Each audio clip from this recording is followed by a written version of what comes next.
Hello வணக்கம். இன்றைக்கி ஒரு சிம்பிளான சிக்கன் ரோஸ்ட் எப்படி செய்கிறதுன்னு சொல்லிட்டு பார்க்கலாம். இது ரொம்ப ரொம்ப ஈஸியாகவும் சீக்கிரமாகவும் செஞ்சிடலாங்க.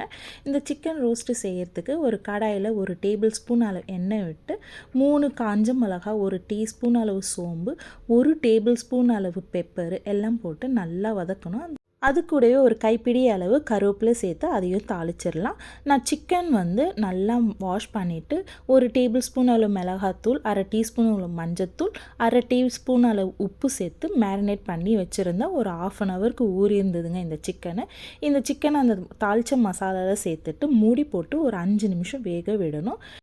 5 நிமிஷம் கழிச்சுட்டு அடுத்த பக்கமும் நல்லா பொரிஞ்சு வர்றதுக்காக நாம் திருப்பி போட்டு திரும்பவும் மூடி போட்டு ஒரு 5 நிமிஷம் வேக விடணும். இந்த மாதிரி செய்கிறதால சிக்கன் கொஞ்சம் நல்லா சாஃப்டாக வெந்து வருங்க மூடி போட்டு வேக வைக்கும்போது.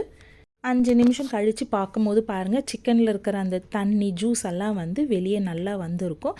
இப்போ இதுலேயே இது நல்லா பொரிஞ்சு வரணும். அதை ஓப்பன் பேன்லேயே வச்சு ஒரு 10 நிமிஷத்துக்கு ஷாலோ ஃப்ரை பண்ணி எடுக்கணுங்க. 10 நிமிஷம் நான் ஃப்ரை பண்ணி எடுத்ததில் பாருங்கள், சிக்கன் நல்லா பொரிஞ்சு நல்ல கலர் மாதிரி வந்திருக்கு. இந்த சிக்கன் மேலே கிறிஸ்பியாக உள்ளே ஜூஸியாக ரொம்ப ரொம்ப டேஸ்ட்டாக இருக்கும்.